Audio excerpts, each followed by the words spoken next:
Okey, baik. Setelah kita mengetahui ataupun setelah kita memahami apa yang dimaksudkan dengan al-isti'arah, okey, yang mana Ustaz katakan tadi, isti'arah ini adalah kata pinjaman. Di mana kata pinjaman itu bukanlah digunakan pada maknanya yang sebenar. Okey. Jadi telah Ustaz maklumkan kepada anda semua bahawa isti'arah ini ada dua bahagian, ada dua nauk. Yang pertamanya adalah al-isti'aratul tasrihiyah dan yang kedua adalah al-isti'aratul makniyah. Okay. Jadi kita telah mengetahui bahawasanya isti'arah itu daripada tashbih. Asal isti'arah itu adalah daripada tashbih yang dibuang salah satu rukunnya sama ada musyabbah ataupun musyabbah bihi. Okey, jadi kali ini Ustaz akan terangkan kepada anda semua bagaimana proses ataupun apa yang dilalui oleh satu ayat tashbih untuk ianya menjadi isti'arah. Jadi untuk yang pertama, Ustaz akan terangkan berkenaan dengan nauk isti'arah yang pertama, iaitu al-isti'aratut tasrihiyah. Di dalam buku teks anda, muka surat 124, Ustaz masih menggunakan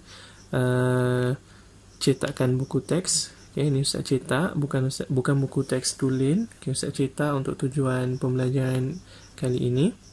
Jadi jangan heran kalau Ustaz boleh conteng. Okey, jadi di dalam buku teks anda, muka surat 124, telah diberikan satu contoh, iaitu al-muallimu mithlu al-bahri. Guru itu umpama lautan. Okey, ini adalah ayat tashbih, yang mana kita sedia maklum bahawa al-muallim adalah musyabbah, mithlu adalah adatut tashbih, al-bahru adalah musyabbah bihi. Okey. Jadi bagaimana proses yang dilalui ataupun apa proses yang dilalui oleh tashbih ini untuk menjadi isti'arah tasrihiyah. Okey, kita lihat di sini ada step by step ataupun langkah demi langkah. Yang pertamanya adalah hazful musyabbah minat tashbih. Dibuang musyabbah daripada tashbih. Mana tashbihnya? Yang ini. Jadi apa yang dia buang? Musyabbah. Yang mana musyabbah? Al-muallim. Okay, jadi al-muallim ini dibuang ataupun tidak digunakan. Okay, mithlu ni nak pakai lagi ataupun tidak? Mithlu tidak perlu dipakai lagi. Sebab apa? Sebab kita nak buat ayat isti'arah. Kita tak buat ayat tashbih. Kalau kita buat ayat tashbih, barulah ada adatut tashbih. Tapi kita nak buat ayat isti'arah, tak perlukan adatut tashbih. Maka jadi apa yang tinggal? Tinggal al-bahru. Okey. Jadi betul lah kat sini. Yang pertama tadi buang musyabbahnya. Okey, dah buang, dah padam, anggap tak ada. Yang kedua disebutkan musyabbah bihinya. Okey, musyabbah bihinya tetap kekal ada. Dan yang ketiga, qarinah mani'ah. Apa dia qarinah mani'ah? Bukti, dalil, evidence, petunjuk yang nak tunjukkan kepada pembaca, pendengar, bahawasanya kalimah al-bahru ini digunakan bukan pada maknanya yang asal, digunakan pada maknanya yang lain. Okey. Jadi bagaimana nak buat? Apa dia qarinah mani'ahnya nak buat? Qarinah mani'ahnya ini kita kena reka, kita kena buat apa dia qarinah mani'ah yang sesuai, nak menceritakan bahawa laut ini adalah seorang cikgu, adalah seorang guru. Okey. Jadi dekat dalam buku teks anda dah dibuatlah. Direkakan kat sini yu'allimun nasa. Okey, mengajarkan manusia. Jadilah ayatnya seperti di atas, al-bahru yu'allimun nas. Laut itu sedang mengajarkan manusia. Boleh ke laut mengajar manusia? Sudah tentu tidak boleh. Jadi apa yang dimaksudkan dengan laut di sini? Yang dimaksudkan dengan laut di sini adalah al-muallim. Okay. Al-muallim mana? Sudah tidak ada, sudah dibuang, dihazafkan. Okay. Jadi bagaimana kita tahu daripada ayat ini, bagaimana kita tahu bahawa kalimah al-bahru ini bukanlah pada maknanya yang asal? Daripada mana? Sebab adanya yu'allimun nas. Mustahil bagi laut untuk mengajarkan manusia. Okey, ini yang disebut sebagai qarinah mani'ah. Okey, Ustaz harap awak faham. Ustaz bagi satu ataupun dua contoh yang lain. Okey, Ustaz bagi dua contoh yang lain supaya dapat kita terangkan, dapat kita lihat sama-sama bagaimana proses ataupun apa yang dilalui oleh tashbih untuk menjadi isti'arah. Okey, contoh yang pertama, al-mar'atu mithlu zahra. Gadis itu ataupun perempuan itu seperti bunga. Apa kaitan perempuan dengan bunga? Apa alaqah musyabahah antara perempuan dengan bunga? Alaqah musyabahahnya ataupun kaitan persamaannya ialah dua-dua cantik. Yang kedua, Ahmadu mithlu silhafah. Ahmad macam kura-kura. Apa alaqatul musyabahah? Kaitan persamaan antara Ahmad dengan kura-kura. Dua-dua lembab ataupun dua-dua berjalan perlahan. Okey, kita lihat contoh yang pertama.